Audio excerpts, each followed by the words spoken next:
नमस्कार। यो एभी न्यूज खबरको संकेत हो। तपाई अहिले एभी न्यूज @2 मा हुनुहुन्छ। म प्रभा थापा।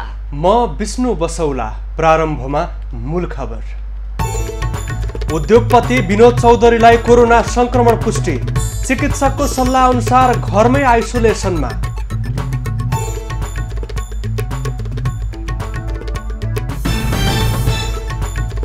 कोरोना भाइरस संक्रमणका कारण थप 9 जनाको मृत्यु हुनेको संख्या 192 पुग्यो।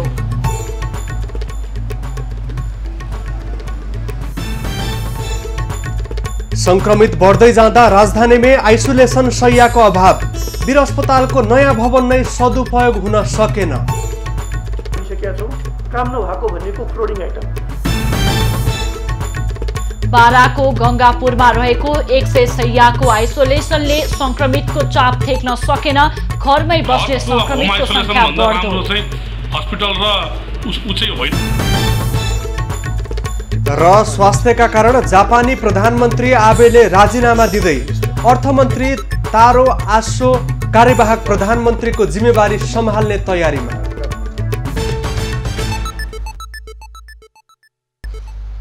अब खबरको सिलसिला प्रारम्भ गरौं। उद्योगपति विनोद चौधरीलाई संक्रमण सम्बन्धी प्रसंगबाट। उद्योगपति विनोद चौधरीलाई कोरोना भाइरस संक्रमण भएको छ।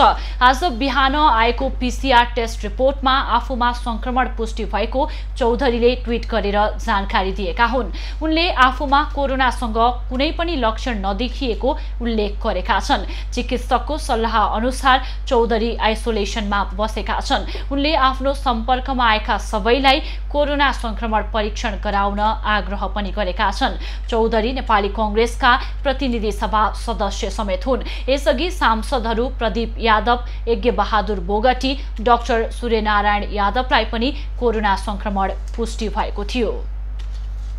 कोरोना भाइरस संक्रमणका कारण थप 9 जनाको मृत्यु भएको छ। बीपी कोइराला स्वास्थ्य विज्ञान प्रतिष्ठान धरानमा 2 जना कोरोना संक्रमितको उपचारको क्रममा मृत्यु भएको छ। छापा र मोरङका 1 जना संक्रमितको आज बिहान मृत्यु भएको हो। छापाको कमल गाउँपालिका 3 केर्खा बजारका 83 वर्षीय वृद्धको उपचारको क्रममा मृत्यु भएको हो। त्यस्तै मोरङका 56 वर्षीय महिलाको पनि बिहान उपचारको क्रममा मृत्यु भएको छ।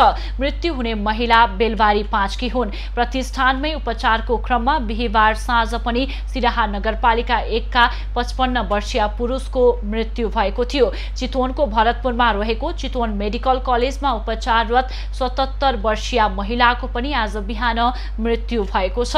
मृत्यु हुने महिला हेटौडा उपमहानगरपालिका वडा नम्बर 19 की बासिन्दा हुन्। भरतपुरको पुष्पाञ्जली अस्पतालमा उपचार गराइरहेका 55 वर्षीय पुरुषको पनि मृत्यु भएको छ।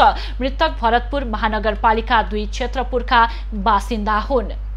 बुटवल स्थित कोरोना विशेष अस्पतालमा पनि उपचारको क्रममा 61 वर्षीय पुरुषको मृत्यु भएको छ। मृत्यु हुने तिलोत्तमा 4 का बासिन्दा रहेका छन्।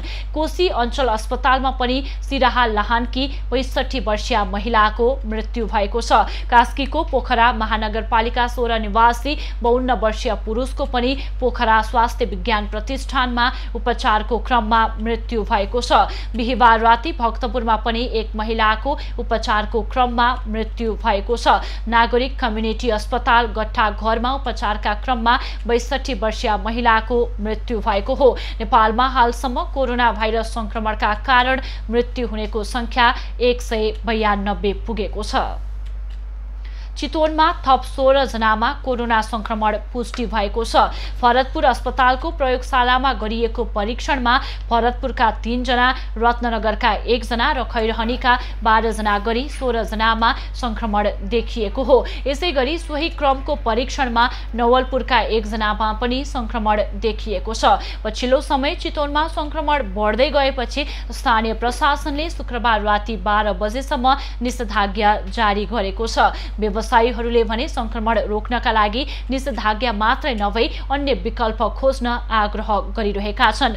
लामो समयको बन्दले साना ठूला सबै खाले व्यवसाय नराम्रोसँग प्रभावित भएको व्यवसायीहरूको भनाइ छ। चितवनमा संक्रमितको संख्या 500 को हाराहारीमा पुगेको छ। मुलुकमा कोरोना भाइरसको संक्रमण दिन प्रतिदिन बढ्न थालेपछि उपचारका लागि शय्याको समेत अभाव हुन थालेको छ। संक्रमितको संख्या निरन्तर बढिरहँदा वीर अस्पतालको नयाँ भवनको निर्माणको कामलाई तीव्र बनाउने हो भने उपचारमा केही सहज हुने कतिपयको भनाइ छ। मुलुकमा कोरोना संक्रमण बढेसँगै संक्रमितको उपचारका लागि शय्या अभाव देखिन थालेको छ। यस्तो अवस्थामा सरकारले निर्माण गर्दै गरेको वीर अस्पतालको नयाँ भवन कोभिड-19 बिरामी उपचारका लागि एक विकल्प हुन सक्छ।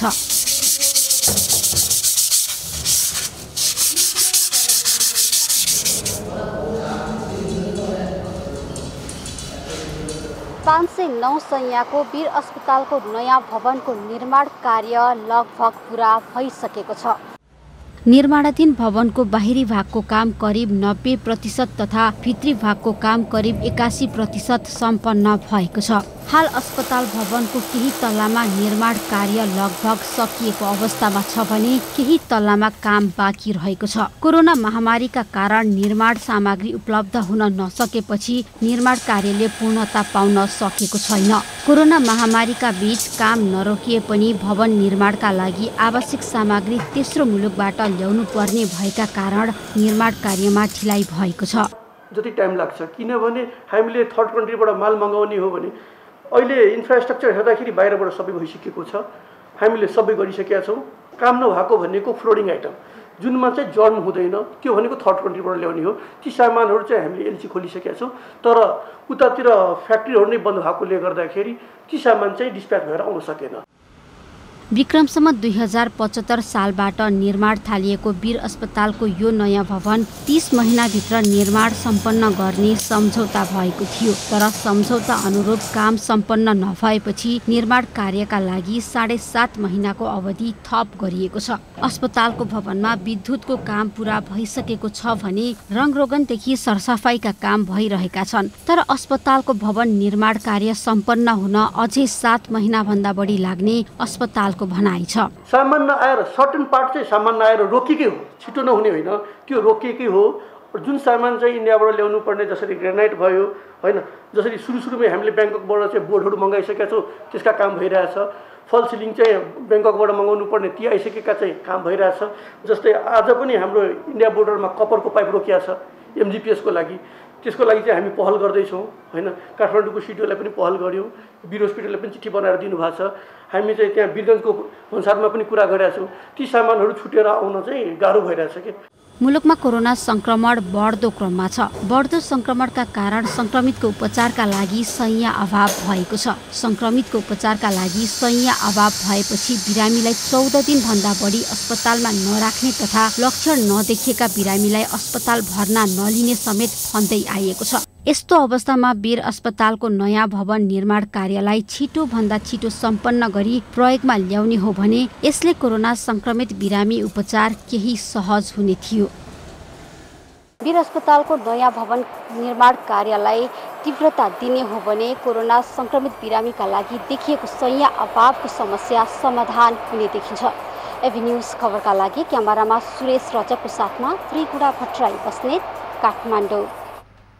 कोरोना संक्रमणको त्रास बीच सञ्चालन हुने बर्दियाका बजार तथा पसलमा स्वास्थ्य सतर्कता अपनाउने नगरिएको पाइएको छ। जिल्ला प्रशासन कार्यालयको अगुवाईमा गरिएको अनुगमनमा पसल सञ्चालक तथा उपभोक्ता दुवैले सतर्कता नअपनाउने गरेको देखिएको हो।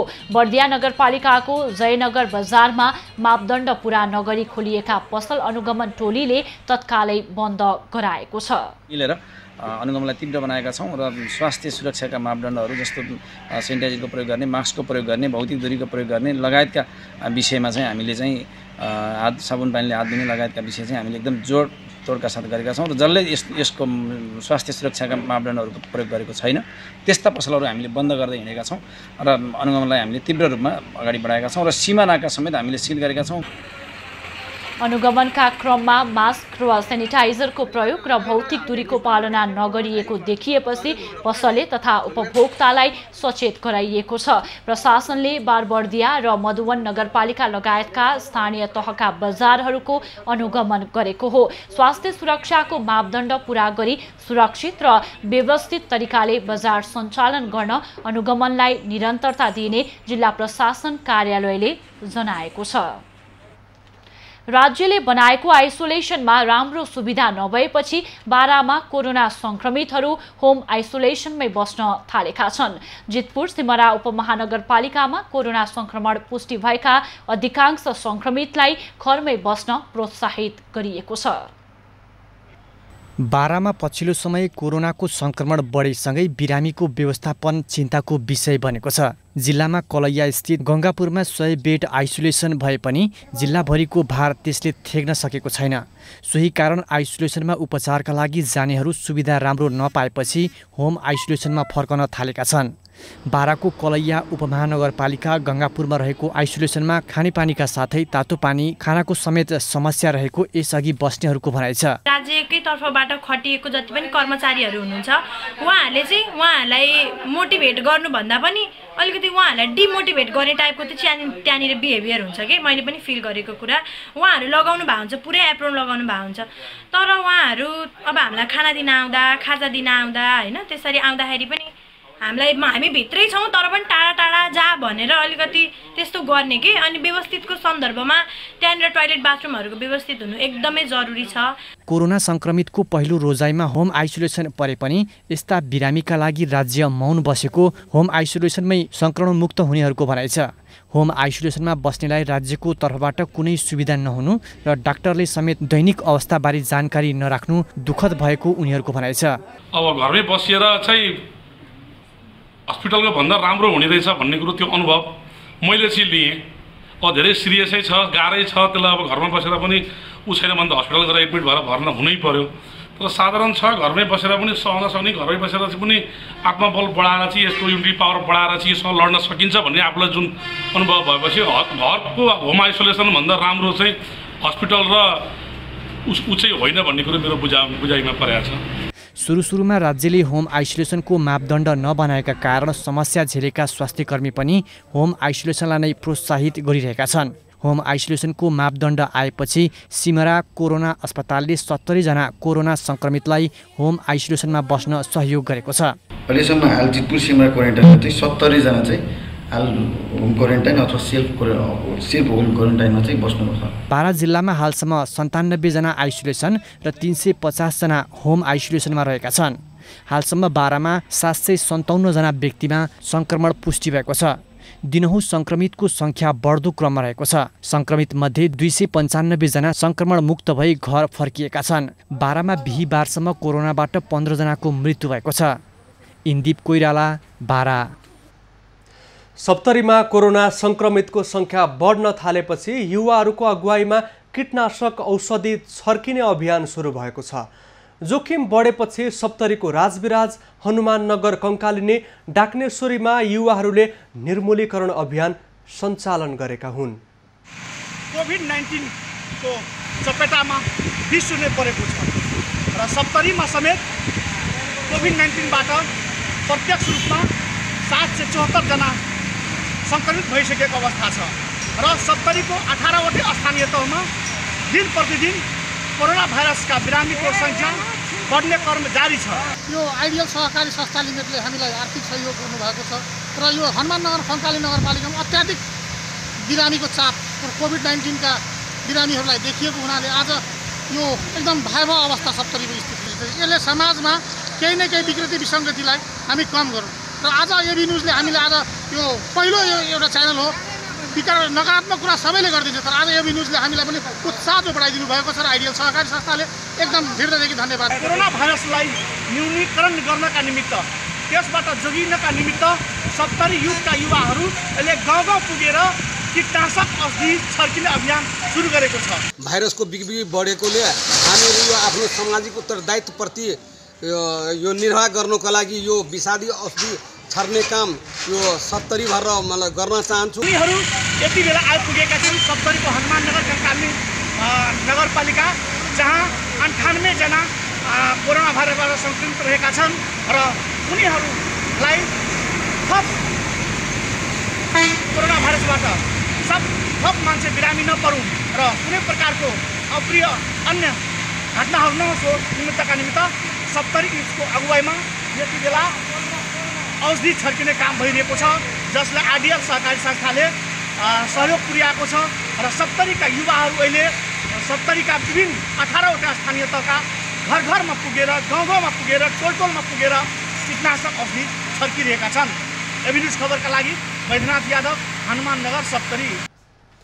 लक्षण नभएका र सामान्य लक्षण भएका कोरोना संक्रमितलाई डिस्चार्ज गर्ने सरकारी निर्णय गलत भएको जनस्वास्थ्य विज्ञहरूले बताएका छन्। परीक्षणलाई नजरअन्दाज गर्दा संक्रमितले अरूलाई सार्ने सम्भावना बढी हुने भएकाले सरकारको निर्णय पूर्ण रूपमा गलत भएको जनस्वास्थ्य विज्ञहरूको भनाइ छ। संक्रमितको 10 दिनपछि परीक्षण गर्नु ठिकै भए पनि सामान्य लक्षण भएका र लक्षण नभएका बिरामीलाई 14 दिनपछि परीक्षण बिना घर पठाउनु नेपालको परिवेशमा सही नभएको जनस्वास्थ्य विज्ञहरूले बताएका छन्। पहिलो पटक कोरोना देखिएको चीनमा समेत 30 दिनसम्म पनि भाइरस निष्क्रिय नभएको परिवेशमा नेपालमा 14 दिनमा बिना परीक्षण छोड्ने निर्णय पूर्ण रूपमा गलत भएको विज्ञहरूको भनाइ छ। चाइनामा आज हेर्नुहुन्छ नि 30 दिनसम्म पनि मान्छेको जिउमा भाइरस बसेर पनि थाहा छ हामीलाई। त्यस्ता वैज्ञानिक दस्तावेज पनि हामी सामुनै छौँ।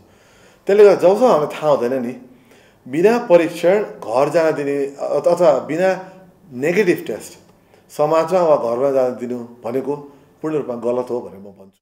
यता सरकारले भने विश्व स्वास्थ्य संगठनले 10 दिनपछि कुनै पनि संक्रमित व्यक्तिबाट अर्को व्यक्तिमा संक्रमण हुँदैन भन्ने तथ्यहरू पेश गरेर निर्देशिका बनाएपछि सोही अनुसार निर्णय गरिएको बताइएको छ।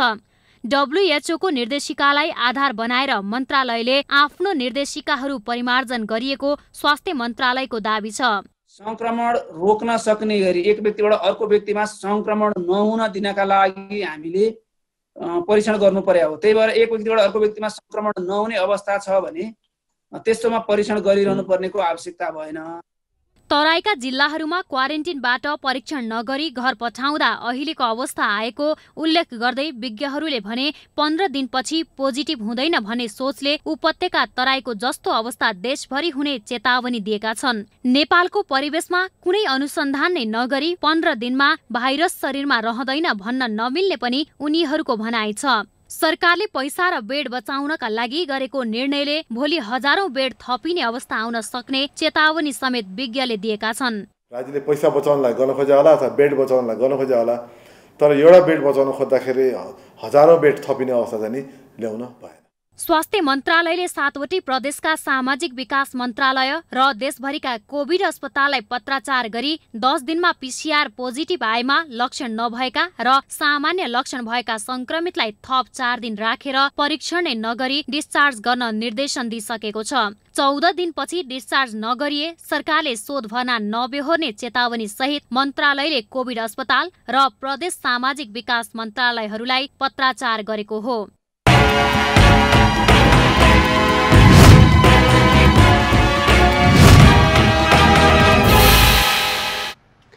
वैदेशिक रोजगारीमा गएका कामदारलाई उद्धार गर्दा राज्य कोषले धान्न नसक्ने डरले सरकारले उद्धार प्रक्रिया पछाडि धकेल्दै गएको सरोकारवालाहरूले बताएका छन्। सरकारी पैसामा उद्धार गर्दा विदेशमा रहेका सबै कामदार आउन खोज्ने र राज्य कोषले धान्न नसक्ने डरले सरकारले उद्धार प्रक्रियालाई पछाडि धकेल्दै लगेको उनीहरूको आरोप छ। वैदेशिक रोजगार सम्बन्धी सरोकारवालाहरूले कामदारहरूबाट जम्मा गरेको रकम खर्च गर्न सरकार डराएको आरोप लगाएका छन्। वैदेशिक रोजगारमा जानु अघि श्रम स्वीकृति लिनुभन्दा पहिला 1000 देखि 2500 रुपैयाँसम्म कल्याणकारी कोषमा जम्मा गर्नुपर्ने अनिवार्य व्यवस्था रहेको छ। तर सोही रकम सरकारले कोरोना सङ्कटको समयमा खर्च गर्न कन्जुस्याइ गरेको व्यवसायीको भनाइ छ। वैदेशिक रोजगारमा गएका कामदारहरूलाई भवितव्य परेमा, मृत्यु भएमा वा अपाङ्गता भएको अवस्थामा रेस्क्यु गर्नका लागि भन्दै सरकारले यो कोषमा रकम जम्मा नगर्दासम्म श्रम स्वीकृति दिँदैन। तर अहिले कोभिड-19 को महामारीबाट अप्ठ्यारोमा परेका कामदारलाई उद्धार गर्दा कोषको रकम खर्च हुने डरले सरकारले विभिन्न मापदण्ड बनाएर ढिलाइ गर्ने र विभेद गर्ने नीति लिएको सरकारवालाहरूको भनाइरहेको छ। सरकार के मनस्थितिमा पुगेको छ भने वैदेशिक रोजगारमा गएका कामदारहरू मेन पावरले पठाएको हो र यसको जवाबदेहिता, यसको सारा जिम्मेवारी चाहिँ त्यो वैदेशिक रोजगारमा पठाउने संस्थाहरूले लिनुपर्छ भन्ने मनस्थितिमा सरकार छ। सरकारी पैसामा उद्धार गर्न थालियो भने कम्पनीले टिकट काटेर पठाउने र आफै टिकट किन्न सक्नेहरू पनि सरकारी पैसामा आउन खोज्छन् र राज्यको कोषले धान्न सक्दैन भन्ने डर सरकारसँग रहेको देखिएको छ, जसका कारण पनि सरकारले वैदेशिक रोजगारमा भएका कामदारहरूलाई उद्धार गर्ने प्रक्रियालाई पछाडि धकेल्दै लगेको छ। सर्वोच्च अदालतले आदेश गरेपछि मात्रै बाध्य भएर उद्धारको काम सुरु गरेको सरकारले आवश्यकता अनुरूप काम नगरेको देखिएको छ।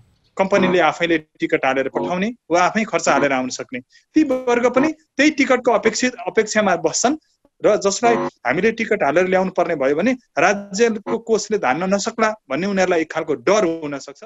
विज्ञहरूले भने वैदेशिक रोजगारमा रहेका कामदारलाई उद्धार गर्न ढिलो भइसकेको बताएका छन्। कोभिड-19 को महामारी सुरु भएपछि पनि निकै ढिलो गरी नीति बनाएको भए पनि सरकारले अहिलेसम्म सोही नीति अनुसार उद्धार गर्न नसकेको देखिएको छ। श्रमिकहरूले नै जम्मा गरेको कोषको रकम खर्च गर्नका लागि सरकारले कन्जुसाइ गर्न जरुरत नभएको विज्ञहरूको भनाइ छ। यो पैसालाई चाहिँ मतलब सम्हालेर राख्नेतिर भन्दा पनि मतलब उद्धार गर्ने चाहिँ मतलब उदार नीति चाहिँ मतलब फ्राकिलो नीति लिएर मान्छेलाई ल्याउनु पर्छ। नम्बर 1 हैन, सरकारले अहिले यसमा कन्जुसाइ गर्नुपर्ने जरुरी छैन। वैदेशिक रोजगारबाट वार्षिक रूपमा कुल गार्हस्थ्य उत्पादनको 25% भन्दा बढी रकम योगदान गर्ने मानिसहरूलाई विपदको बेलामा उद्धार गर्न कन्जुसाइ गर्न नहुने तर्क धेरैले गरेका छन्। पर्यटकीय सम्भाव्यता बढ्दै गएपछि बाँकेको कोहलपुर क्षेत्रमा होटल स्थापना गर्ने क्रम बढेर गएको छ। सोही क्रममा 4 ताले होटल म्याक्स आगामी वैशाखदेखि सञ्चालनमा आउने भएको छ। बाँकेको कोहलपुरमा 2078 वैशाख 1 गतिबाट सञ्चालनमा आउने गरी 4 ताले होटल म्याक्सको निर्माण तीव्र गतिमा अघि बढेको छ। कोरोना भाइरस सङ्क्रमणका कारण सञ्चालनको पूर्व निर्धारित समय प्रभावित भए पनि वैशाखमा होटल सञ्चालनमा ल्याउने तयारी गरिएको हो। होटलको सम्पूर्ण काम 1 महिनाभित्र सम्पन्न र छिटै सञ्चालनमा ल्याउने सञ्चालक मनोज केसीले बताए। 30 दिनको काम बाँकी छ। 30 दिनभित्र हामीले यो काम होटलको सम्पूर्ण कामलाई समापन गरेर यसलाई चाहिँ हाम्रो यो कोहलपुर नगरमा चाहिँ हाम्रो यो बजारमा चाहिँ हामीले यो होटल म्याक्सलाई चाहिँ सबै कस्टमरहरूको लागि चाहिँ के अरे ओपनिङ गर्ने सोचमा छौँ। 4 तारे होटलको मापदण्ड अनुसार निर्माण भइरहेको होटल म्याक्सको प्रमुख विशेषताका रूपमा 7 तला माथि स्विमिङ पुल रहेको र सोही स्थानबाट चुरे पहाड भागको आनन्द लिन सकिनेछ। 7 तला माथिको रेस्टुरेन्ट पनि आकर्षणको रूपमा रहेको छ। यसको विशेषता भन्ने हो भने यहाँको सबभन्दा 7औं तलामा चाहिँ स्विमिङ पुल छ। त्यसमा स्विमिङ गरेर यो हाम्रो चुरे पहाडलाई चाहिँ त्यहाँबाट अवलोकन गर्न सक्छौँ, सब मनोरञ्जन दृश्य देख्न सक्छौँ। होटलमा 4वटा हल, जिम हल, स्पा, सोना लगायतका सेवाहरू उपलब्ध हुनेछन्। बाँकी राष्ट्रिय निकुञ्जमा आउने पर्यटकलाई लक्षित गरेर तारे होटल निर्माण भएको हो। बाँकीको पर्यटन प्रवर्धनमा समेत होटलले सहयोग गर्ने अपेक्षा गरिएको छ। हामीसँग सटेको कोहलपुर नगरपालिकासँग भित्रै कोहलपुर र राप्ती सुनाइसँग रहेको हाम्रो यो बाँकी राष्ट्रिय निकुञ्ज जुन छ, यसमा आउने पर्यटनहरूको प्रबन्धन गर्नको लागि उनीहरूलाई हामीले सेवा सुविधा दिनुपर्छ भन्ने उद्देश्यका साथमै होटल म्याक्स आएको हो। होटलमा कोठा 50 वटा रहेका छन्। सञ्चालनमा आए लगत्तै होटलमा 72 जनाले रोजगारी पाउनेछन्। होटलमा 29.5 करोड रुपैयाँ लगानी गरिएको छ। कोरोना सङ्क्रमणका कारण समय लम्बिएको र बैंकको ब्याज पनि थपिँदै गएकाले लागत केही बढ्न सक्ने सञ्चालकको अनुमान छ। होटलको निर्माण कार्य 2 वर्ष अघिदेखि सुरु भएको हो। पर्यटकीय पूर्वाधारको विकाससँगै कोहलपुरमा तारे स्तरका होटल धमाधम निर्माण हुँदैछ। कोहलपुरमा 5 तारे होटल सेन्ट्रल प्लाजा समेत सञ्चालनमा रहेको छ। रामबहादुर रावत, कोहलपुर। रौतहटको गरुडामा प्रहरी हिरासतमा युवकको मृत्यु भएको विषयमा राष्ट्रिय मानवाधिकार आयोगले अनुसन्धान थालेको छ। गरुडा नगरपालिका वडा नम्बर 8 का निरञ्जन रामको हत्यामा संलग्न रहेको आशंकामा पक्राउ गरी प्रहरी हिरासतमा राखिएका विजयराम चमारको मृत्यु भएको विषयमा आयोगले छानबिन अघि बढाएको बताएको हो। हिरासतमा यातना दिएको र मृत्यु भएको विषयमा जनकपुर स्थित प्रदेश 2 कार्यालयले अनुसन्धान अगाडि बढाएको आयोगले आज जारी गरेको विज्ञप्तिमा उल्लेख गरिएको छ। आयोगले मृतकको स्वास्थ्य परीक्षणको प्रतिवेदनको प्रतिलिपि तथा पोस्टमार्टम प्रतिवेदनको प्रतिलिपि समेत प्रहरी र शिक्षण अस्पतालसँग माग गरेको छ। प्रहरी हिरासतमा रहेका व्यक्तिको मृत्यु हुनु अत्यन्त दुःखद भएको भन्दै आयोगले त्यस्ता घटनाको सूक्ष्म र निष्पक्ष छानबिन तथा अनुसन्धान गरी घटनामा दोषीलाई कानुनी दायरामा ल्याई कारवाही गर्न सरकारको ध्यानाकर्षण समेत गराएको छ। यस्ता किसिमका घटनाको पुनरावृत्ति हुन नदिने र पीडित परिवारलाई तत्कालै उचित राहत तथा क्षतिपूर्ति उपलब्ध गराउन पनि आयोगले ध्यानाकर्षण गराएको छ। खबरको सिलसिला अझै जारी छ, हामीसँगै रहनुहोला। अब बाँकी खबर। कोरोना महामारीको प्रभाव विभिन्न क्षेत्रमा परिरहेका बेला धार्मिक तथा सांस्कृतिक क्षेत्रमा पनि यसको असर परेको छ। कोरोनाकै कारण विभिन्न जात्राहरू स्थगित भएका छन् भने पर्वहरू पनि घरमै बसेर मनाउन बाध्य भएका छन्। यस्तै प्रभाव काभ्रेको बनेपाको प्रसिद्ध चण्डेश्वरी मन्दिरमा पनि परेको छ। कोरोनाका कारण सो मन्दिरमा नित्य पूजा बाहेक अन्य पूजा पूर्ण रूपमा बन्द गरिएको छ। लामो लकडाउन सकिएपछि मन्दिरको भित्रै पूजा सुरु भए पनि अहिले कोरोना बढ्दै गएको भन्दै मन्दिरलाई पूर्ण रूपमा नै बन्द गरिएको मन्दिरका पुजारीले बताएका छन्। जात्रा पर्व हामीले सिद्ध्यायौँ र त्यस पछाडि बीचमा चाहिँ एकचोटि फेरि लकडाउन अलिक खुकुलो भएपछि लकडाउन नभएको अवस्थामा चाहिँ हामीले केही दिन चाहिँ फेरि मन्दिरको 20 ढोकासम्मको लागि चाहिँ भक्तजनलाई जानको लागि हामीले खोल्यौँ र त्यस पछाडि पनि धेरै भिड भएको र फेरि यो सङ्क्रमण बढेको अवस्था सुनिएकोले फेरि चाहिँ हामीले बाहिरै ढोकामा बन्द गरेर हामीले नित्य पूजा मात्रै चलाइरहेछौँ। धेरै नेवार समुदायले चण्डेश्वरीलाई कुलदेवी या इष्टदेवीको रूपमा पुज्ने गर्दछन् भने सनातन हिन्दू धर्मावलम्बीहरूले चण्डेश्वरी देवी भनेर मान्दछन्। यस्तै महायान बौद्ध मार्गीहरू रक्षकको रूपमा मानिने एक जाति देवीको रूपमा पुज्ने गर्दछन्। सीमा ओर्ती भारतीय बजार हुँदै महोत्तरीमा लागु औषध तस्करी बढ्दै गएको तथ्याङ्कले देखाएको छ। कोरोना भाइरस संक्रमणका कारण सीमा नाका बन्द हुँदा पनि लागु औषधको तस्करी भने रोकिएको छैन। जिल्ला प्रहरी कार्यालय महोत्तरीमा पछिल्लो 1.5 महिनाको तथ्याङ्क हेर्दा पहिलो नम्बरमा लागु औषधका मुद्दा दर्ता भएका छन्। साउन र भदौ महिनामा 13 वटा लागु औषधका मुद्दा दर्ता भएको प्रहरीले जानकारी दिएको छ। कोरोना भाइरसको संक्रमण समुदाय स्तरमा फैलिएका बेला भारतबाट लागु औषध नेपाल भित्र्याउने गिरोहमा संलग्न 22 जनालाई प्रहरीले पक्राउ गरे पनि महोत्तरीमा लागु औषधको मुद्दामा कमी आएको छैन। कोडिन 20 थान बरामद गरेका छौँ। त्यसैगरी डाइजेपाम 69 ट्याब्लेट बरामद गरेका छौँ भने गाँजा 2 किलो 100 ग्राम बरामद गरेका छौँ। यो क्रममा चाहिँ 12 जना मानिसहरू हाम्रो पक्राउमा परेका छन् र उनीहरू विरुद्ध लागु औषध नियन्त्रण ऐन बमोजिम उनीहरूलाई कारबाही भइरहेको छ, मुद्दाको प्रक्रियामा छन्। साउन र भदौमा मात्र महोत्तरी प्रहरीले लागु औषध तस्करमा संलग्नहरूबाट एक्सिम पाम 338 बोतल, नाइटाभेट 604 ट्याब्लेट, स्पास्मो 475 क्याप्सुल, कोडिन 20 बोतल, डाइजेपाम 69 बोतल प्रहरीले बरामद गरेको छ।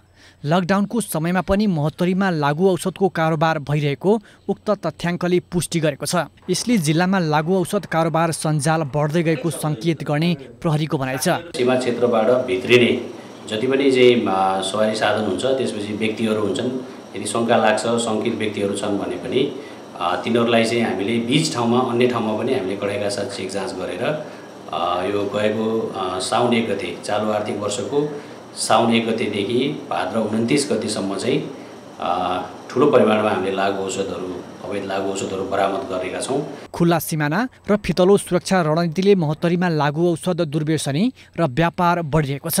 लागु औषधका कारण भारतसँग सीमा जोडिएको महोत्तरी र भारतीय सहरमा थुप्रै सामाजिक समस्या र अपराध बढाइरहेको छ। महोत्तरी प्रहरीले समेत लागु औषधको अवैध कारोबार नियन्त्रण मुख्य चुनौतीको रूपमा लिएको छ। प्रहरीका अनुसार लागु औषध दुर्व्यसनीमा फँसेकाहरूको संलग्नता र अन्य आपराधिक घटनामा रहने गरेको छ। विशेष गरी चोरी, हत्या, तस्करीमा लागु औषध प्रयोगकर्ताको सम्बन्ध जोडिने गरेको छ। प्रहरीका अनुसार भारतीय सिमाना नजिकै नेपाली गाउँ मटिहानी, शम्सी, भतनाहा, मलिवारा, नैनी लागु औषध भित्रने मुख्य नाकाका रूपमा रहेका छन्। कमलेश मण्डल, महोत्तरी। बागलुङमा पूर्व नगर प्रमुख स्वर्गीय ऋषिराम शर्माको नाममा स्मृतिद्वारको निर्माण भएको छ। कोरोना भाइरसको त्रासबीच बागलुङ नगरपालिकाले 3 वर्ष अघि निर्माण थालिएको द्वार निर्माणलाई पूर्णता दिएको हो। बागलुङ नगरपालिकाका पूर्व प्रमुख स्वर्गीय ऋषिराज शर्माको स्मृतिद्वार निर्माण पुरा भएको छ। साबिक धवलागिरी अञ्चलकै पहिलो नगरमा शर्माले विकासको आधार र खाका तयार गरेकाले उनको सम्मानमा बागलुङ नगरपालिका 4 कुडुलेको तिरुपति चोकमा स्मृतिद्वार निर्माण गरिएको हो। उहाँ अहिले हामी भौतिक रूपमा नभए पनि उहाँको जुन योगदान छ, उहाँले जुन खालको चाहिँ एउटा हिजो जुन नगरपालिकालाई जुन खालको एउटा एमसिपीमा राखेर नेपालकै एउटा नमुना नगरपालिका बनाउनेमा चाहिँ उहाँको जुन योगदान रह्यो त्यो स्मरण केबाट गर्ने त भनेपछि उहाँको कम्तीमा एउटा स्मरण उहाँले शिलान्यास गरेको ठाउँबाट चाहिँ एउटा गेट बनाएर लिएर जाउँ भन्ने हिसाबले अहिलेको चाहिँ तत्कालीन नगरपालिकाले यो कुरालाई अगाडि बढायो। अनि तलको मापदण्डलाई हामीले असर नगर्ने तरिकाले चाहिँ यो निर्माण गरेका छौँ। अब यसमा चाहिँ पूर्व मेयर ऋषिरामको चाहिँ यसमा चाहिँ मूर्ति चाहिँ बनिसकेको छ। त्यो मूर्ति फिट र रङको काम बाँकी छ, त्यसपछि चाहिँ मात्र सम्पूर्ण। स्वर्गीय शर्मा 2054 सालदेखि 59 सालसम्म बागलुङ नगरपालिकाको प्रमुख भएका थिए। जननिर्वाचित पहिलो नगर प्रमुख भएर उनले विकासको खाका कोरेको स्थानीयहरू बताउँछन्। उहाँहरूको स्मरणमा यस्ता चिजहरू बन्नुपर्छ। यसको लागि सबै क्षेत्रबाट जुन निकायले सहयोग गर्नुभयो उहाँहरूलाई पनि धेरै धेरै धन्यवाद। यो जुन काम गरेको यो चाहिँ सही काम हो। यसलाई चाहिँ कतिले अब एकाध रूपमा अपवाद रूपमा एकादुईले बाहिरी कुरा केही भए पनि उहाँहरूले गरेका कामहरूलाई सम्झन योग्य व्यक्ति भएको हुनाले उहाँको स्मरणमा सम्झनामा गराइएको। भन्दा पनि उहाँ चाहिँ एकदम सामाजिक व्यक्तित्व हुनुहुन्थ्यो। यसरी चाहिँ उहाँलाई धेरै सबैको मनमा हुनुहुन्छ। उहाँले अझ यो समाजले पनि यो सबैले उहाँलाई चाहिँ यो गेट चाहिन्छ भन्ने माग गरेको आवश्यकता देखेर सबैले एकदम सब समुदायले सबले एकदम सहयोग गर्नु भएर यो सम्पन्न गर्नु। बागलुङमा चक्रपथको निर्माणको सुरुवात कुडुलेबाटै सुरु भएकाले सोही स्थानमा द्वार निर्माण गरिएको हो। स्वर्गीय शर्माको सम्मानमा नगरले स्वागतद्वार निर्माण गरेकोमा परिवारले पनि खुसी व्यक्त गरेका छन्। यो स्मृतिद्वार निर्माण गरेकोमा हामी परिवारको तर्फबाट धेरै खुसी छौँ र पूर्व मेयर संस्थापक मेयर ऋषिराम शर्मा उहाँले यस बागलुङ नगरपालिकालाई जोड्नको लागि जुन यो रिङ रोड उहाँको भिजन हो र उहाँकै पालामा यो रिङ रोडको पूर्वाधार पनि तयार भइसकेको हो। 2 आर्थिक वर्षको 11 लाख बजेट र स्थानीयको 2 लाख श्रमदानमा स्मृतिद्वार बनाइएको हो। स्मृतिद्वारमा रङ रोगन र स्वर्गीय नगर प्रमुख शर्माको शालिग राख्ने काम मात्र बाँकी रहेको छ। नगरपालिकाले झन्डै 1 करोड बराबरको गरिबसँग ऋषिराम कार्यक्रमका लागि कोष खडा गरेको छ। शर्माको 2071 माघ 16 गते निधन भएको थियो। उनले तत्कालीन कालिका, मूलपानी र लहरे पिपल गाविसलाई समायोजन गरी 2053 सालमा बागलुङ नगरपालिकाको घोषणा गर्न उल्लेख्य भूमिका निर्वाह गरेका थिए। राजेश चन्द्र राज भण्डारी, बागलुङ। मोरङको पथरी शनिश्चरेमा कोरोना संक्रमण नियन्त्रणका लागि निर्माण गरिएका क्वारेन्टिनहरू व्यवस्थित नभएको गुनासो नगरवासीले गरेका छन्। संक्रमणको जोखिम बढिरहेको समयमा नगरले लाखौं खर्च गरेर स्थापना गरिएका क्वारेन्टिन फोहोर अव्यवस्थित देखिएका हुन्। नगरपालिकाले जोखिम न्यूनीकरणमा लापरवाही गरेको आरोप स्थानीयको छ। एकदमै फोहोर अवस्थामा र पुरानो सामानहरू अरूले युज गरेको सामानहरू राखिएको छ। अहिलेसम्म पनि उठाइएको छैन र हामी आएदेखि कोही सेनिटाइजरहरू यहाँनिर सफाइ गर्ने मान्छेहरू कोही पनि आएको छैन र हामीले युज गर्ने टोइलेट बाथरुमहरू एकदम दयनीय अवस्थामा, पस्नु समय डर लाग्ने अवस्थामा रहेको छ। न त बकेटहरू छ, न हार्पिकहरू, न यहाँसम्म कि एउटा खाली सेनिटाइजरको डब्बा समेत यहाँ देखिँदैन। एकदमै फोहोर, यहाँ अनसेक्योर फिल भइरहेको छ हामीलाई। स्थानीयले क्वारेन्टिन व्यवस्थित नहुँदा संक्रमणको केन्द्र बन्न सक्ने भन्दै चिन्ता प्रकट गरेका छन्। नगरपालिकाले भने कोरोना संक्रमण नियन्त्रणमा गरेको काम प्रभावकारी रहेको दाबी गरेको छ। राखेको मान्छेहरू चाहिँ कहिलेकाहीँ 50 जना 60 जना चाहिँ राखेको हुन्छ। 50-60 जना मान्छेले खाएको जतिखेर खाएर उनीहरूले त्यसलाई चाहिँ त्यो राख्नुपर्ने फोहोर व्यवस्थापन गर्नुपर्ने ठाउँमा चाहिँ उनीहरूले लान्छन्। त्यतिखेर तुरुन्त हामी उठाउँदैनौँ। त्यो चाहिँ हप्ता 10 दिन 5-6 दिनसम्म समय लाग्न सक्छ। त्यतिखेरसम्ममा थुकिएको फोहोरलाई लिएर जाने बरु यो बाहिर चाहिँ प्रोपोगन्डा मचाउने कोसिस गरिरहेका छन्। प्रत्येक क्वारेन्टाइनबाट निस्किने बित्तिकै क्वारेन्टाइनमा रहेका व्यक्तिहरू निस्किने बित्तिकै हामीले त्यो कोठालाई सेनिटाइज गरेका छौँ। अब हाम्रो तर्फबाट हामीले चाहिँ एकदमै क्वारेन्टाइनलाई व्यवस्थित गर्न खोजेका छौँ। तर यो माथिको आरोप लगाउने एउटा चाहिँ यो मिथ्या नगरपालिकाले गरेन भन्ने कुराको एउटा चाहिँ प्रोपोगन्डा मात्रै हो। मलाई क्वारेन्टिन व्यवस्थापनमा कर्मचारी र स्वास्थ्य कर्मी समेत नगरले खटाएको छ। तर संक्रमितको संख्या र चाप बढ्दै जाँदा क्वारेन्टिनको सफाई र व्यवस्थापनमा प्रभावकारी काम भने हुन सकेको छैन।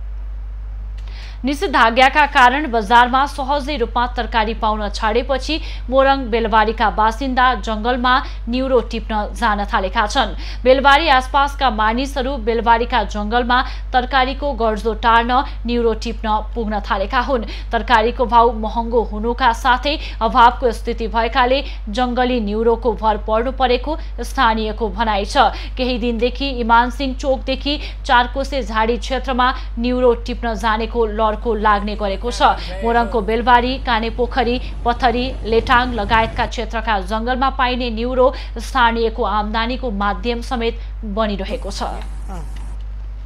रौतहटमा नेपाल भारत सीमामा अवैध रूपमा पैसा ओसार प्रसारको क्रम बढेको छ। लकडाउन र सीमा नाका बन्द हुँदा पनि व्यापारीहरू भारत र नेपालमा अवैध रूपमा हुण्डी कारोबार गरिरहेका छन्। आज बिहान पनि प्रहरीले इस्नाथ नगरपालिका 9 लवथनाबाट 6,40,000 अवैध रुपैयाँ बरामद गरेको छ। स्रोत नखुलेको रकम सहित प्रहरीले इस्नाथ 2 औरैयाका मनोज कुमार शाहलाई सशस्त्र प्रहरीले पक्राउ गरेको हो। बिहिबार पनि प्रहरीले 28,51,960 रुपैयाँ सहित राजपुर 9 बैरियाका दिलीप कुमार शाहलाई पक्राउ गरेको थियो। सीमा नाका बन्द रहेको अवस्थामा लकडाउन भन्दा पहिले भारततर्फ करोडौं नेपाली रुपैयाँ थन्किएको बताइन्छ।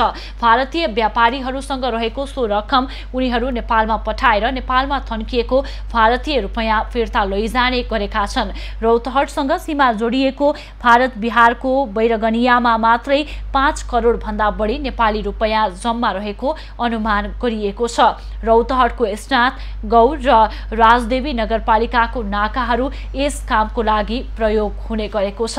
स्नातको औरैया, मटिया, महुलिया, लवथना, गौरको महादेवपट्टी र राजदेवीको बेलबिछुवा नाका यस कामको लागि प्रयोग भइरहेको छ।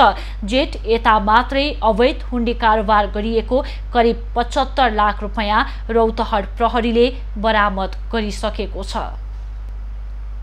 हुम्लाको सिमीकोट गाउँपालिकाले सामाजिक सुरक्षा भत्ता बैंक मार्फत उपलब्ध गराउने भएको छ। सामाजिक सुरक्षा भत्ता सम्बन्धित व्यक्तिले मात्रै पाउन र दुरुपयोग पनि नहोस् भनेर गाउँपालिकाको बैठकले बैंक मार्फत वितरण गर्ने निर्णय गरेको हो। राष्ट्रिय वाणिज्य बैंक शाखा कार्यालय हुम्लाबाट खाता सञ्चालन गरेर अपाङ्गता, बालबालिका, वृद्ध र एकल महिलालाई भत्ता दिन लागिएको गाउँपालिकाले जनाएको छ। नसक्ने, खाता खोल्न नसक्ने भएपछि पहिलो प्राथमिकता राष्ट्रिय वाणिज्य बैंकलाई दिने। अब राष्ट्रिय वाणिज्य बैंकले पनि कर्मचारी खटाउन नसक्ने भयो भनेदेखि त्यसपछि प्राइभेट बैंक, अब सिटिजन पनि छ, सेन्ट्रल पनि छ, उहाँहरूसँग अब कृषि विकास बैंक पनि छ, कसले सहयोग गर्छ अब ज्येष्ठ नागरिकहरूलाई त्यो हिसाबले अनि खाता चाहिँ बैंकबाट खाता मार्फत पैसा दिने भयो। यसअघि गाउँपालिकाले वडा अध्यक्षहरूको नेतृत्वमा गाउँ-गाउँमा गएर सुरक्षा भत्ता हातैमा बुझाउने गरेको थियो। असहाय, अशक्त, विभिन्न कारणवश सदरमुकाम आउन नसक्ने व्यक्तिको लागि भने सम्बन्धित बैंक कर्मचारी गाउँमै गएर खाता खोल्ने व्यवस्था मिलाइएको छ। सिमीकोट गाउँपालिकामा 3,500ले मासिक भत्ता पाउँदै आएका छन्। खोटाङ सदरमुकाममा कम्पोस्ट मल र बायोग्यास प्लान्टको निर्माण कार्य अन्तिम चरणमा पुगेको छ। दिक्तेल, रूपाकोट, मजुवागढी नगरपालिकाले नगरलाई अर्गानिक बनाउने लक्ष्यको साथ निर्माण गरेको प्लान्टको काम 95% पुरा भएको छ।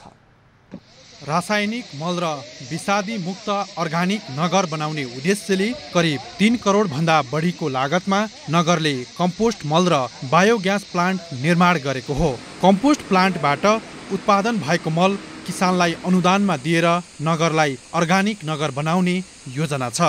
नगरपालिकाले यो वर्ष कुल बजेटमा 35% कृषिमा छुट्याएको छ। हामीसँग नगरपालिकामा रहेको समग्र बजेटको 35% बजेट हामीले कृषि क्षेत्रमा लगानी गर्ने गरी हामीले बजेट बनाएका छौँ। उत्पादित मल जिल्लाका किसानहरूलाई वितरण गरेर रासायनिक मलको परनिर्भरता समेत घटाउन सकिने अनुमान गरिएको छ। खेती गर्ने समयमा रासायनिक मल नपाउने जिल्लाका किसानहरूको समस्या समेत प्लान्टले अन्त्य गर्ने अपेक्षा गरिएको छ। प्लान्ट सञ्चालन भइसकेपछि स्थानीय कच्चा पदार्थहरू, स्थानीय फोहोर मैलाहरू, वस्तुभावका मलहरूलाई सङ्कलन गरेर जुन एउटा औद्योगिक उत्पादन थालेपछि स्वाभाविक रूपमा मलको चाहिने समस्यालाई समाधान गर्दाखेरि किसानहरू स्वाभाविक रूपमा लाभान्वित हुन्छन्। कम्पोस्ट मलको प्लान्ट निर्माणमा खोटाङका प्रतिनिधि सभाका सदस्य विशाल भट्टराईले पनि सहयोग गरेका छन्। जिल्लाका सबै स्थानीय तहमा यस्तो प्लान्ट निर्माण गर्नुपर्ने र त्यहाँ सङ्घीय सरकारले सहयोग गर्ने सांसद भट्टराईको भनाइ छ।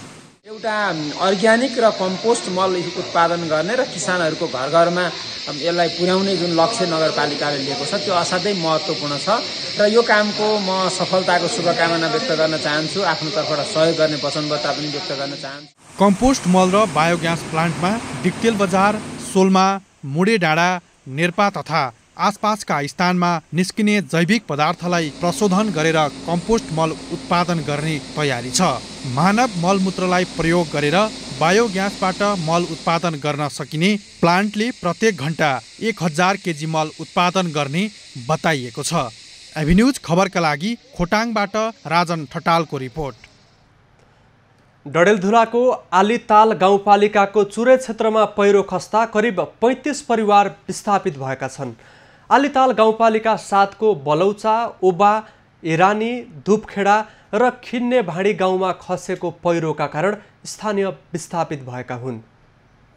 डडेलधुराको आलीताल गाउँपालिकाको चुरे क्षेत्रमा पहिरो खस्ने क्रमसँगै बस्ती जोखिममा परेको छ। अहिलेसम्म पहिरोमा परेर 3 घर भत्किएका छन् भने गाउँभरिका घरमा केही न केही क्षति पुगेको छ। बस्तीका 75 भन्दा बढी घरहरू जोखिममा छन्। गाउँको माथि र तल्लो क्षेत्रबाट पहिरो खस्ने क्रम जारी छ। गाउँमाथिको पहाड पुरै चर्किएकाले गाउँमा त्रास बढेको छ। गाई बाख्रा भैँसी ओकाल्ने बाटो छैन सर।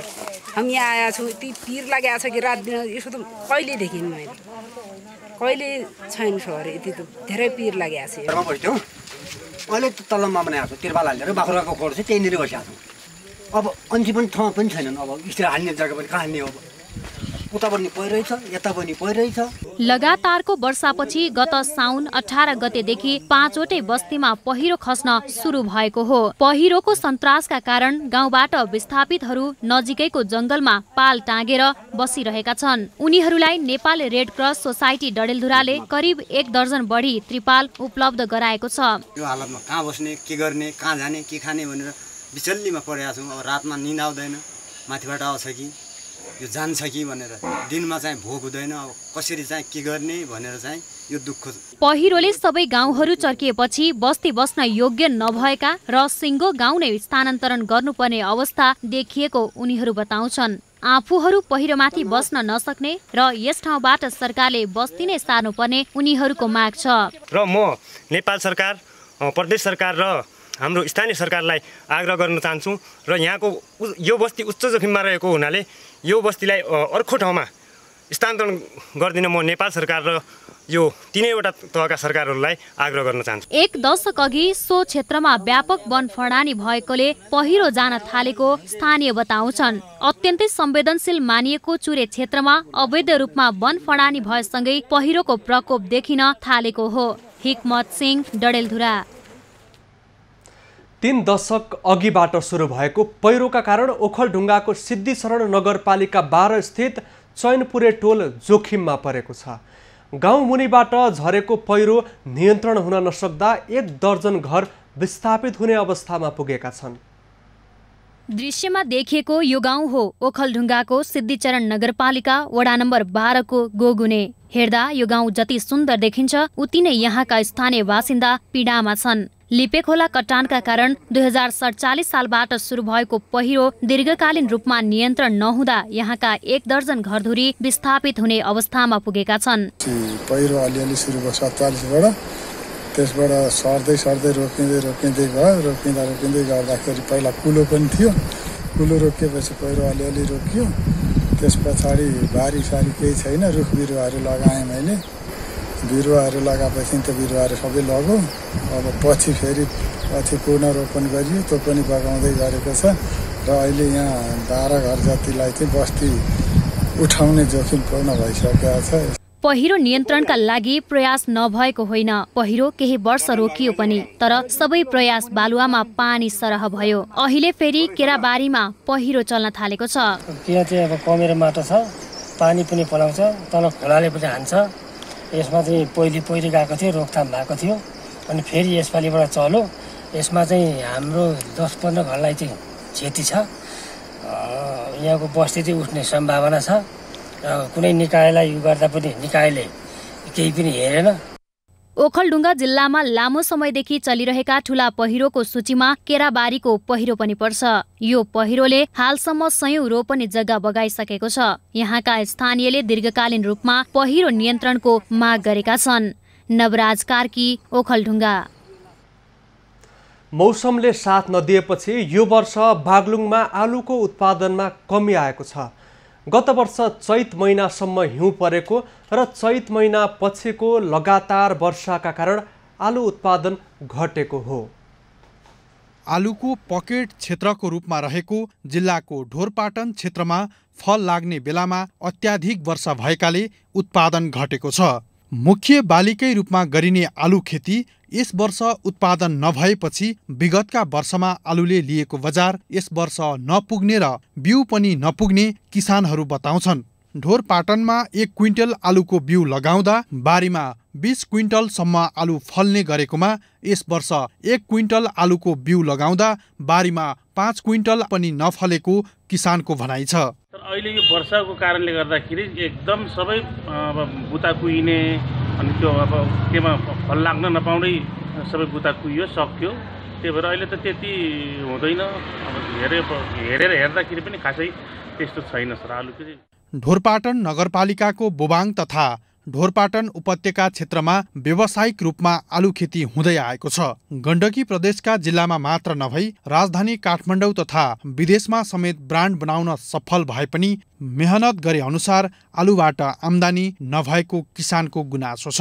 क्रममा त पोहोर साल अहिलेभन्दा अझ राम्रो थियो। बढी वर्षा भएको कारणले गर्दाखेरि आलु कुहिएर धेरै चाहिँ नष्ट भयो। गत वर्ष ढोरपाटनको आलु हिमालयन आलु ब्रान्डको रूपमा फ्रान्स निर्यात भएको थियो। ढोरपाटनको आलु स्वादिष्ट हुने भएकाले सिङ्गापुर र फ्रान्सबाट अत्याधिक माग हुने गरेको छ। बेमौसममा समेत उच्च गुणस्तरको आलु उत्पादन हुने ढोरपाटनमा यो वर्ष निरन्तरको वर्षाले गर्दा उत्पादनमा कमी आएको र भाउ बढेको व्यापारीको भनाइ छ। पानी पर्यो, पानी आलु लगाउने बेलादेखि चाहिँ वर्षा भएको हुनाले आलुको उत्पादन कम भएर अहिले आलुको रेट म्याक्सिमम बढ्यो।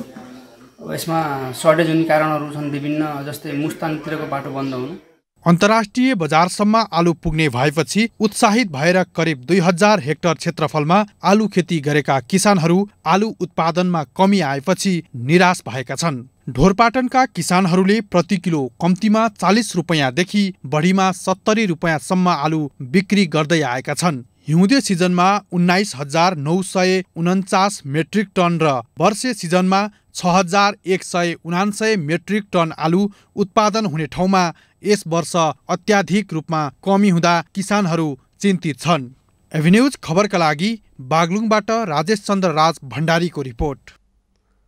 खबरको सिलसिला अझै जारी छ, हामीसँगै रहनुहोला।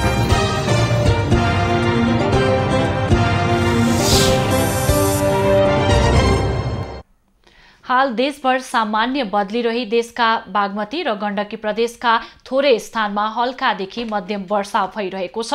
अपराह्नपछि देशभर सामान्यतया बदलिरही गण्डकी प्रदेश, प्रदेश 5 र सुदूरपश्चिम प्रदेशका 1-2 स्थानमा भारी वर्षाको सम्भावना रहेको जल तथा मौसम पूर्वानुमान महाशाखाले जनाएको छ। काठमाडौँ उपत्यकाको आजको अधिकतम तापक्रम 29 डिग्री सेल्सियस र न्यूनतम तापक्रम 20 डिग्री सेल्सियस बीच रहने अनुमान गरिएको छ। आज सूर्योदय बिहान 5:40 भयो भने सूर्यास्त साँझ 6:28 हुनेछ। आज देशभरको मौसम कस्तो रहला त? हेरौं देशका विभिन्न स्थानको अनुमानित मौसमी अवस्था।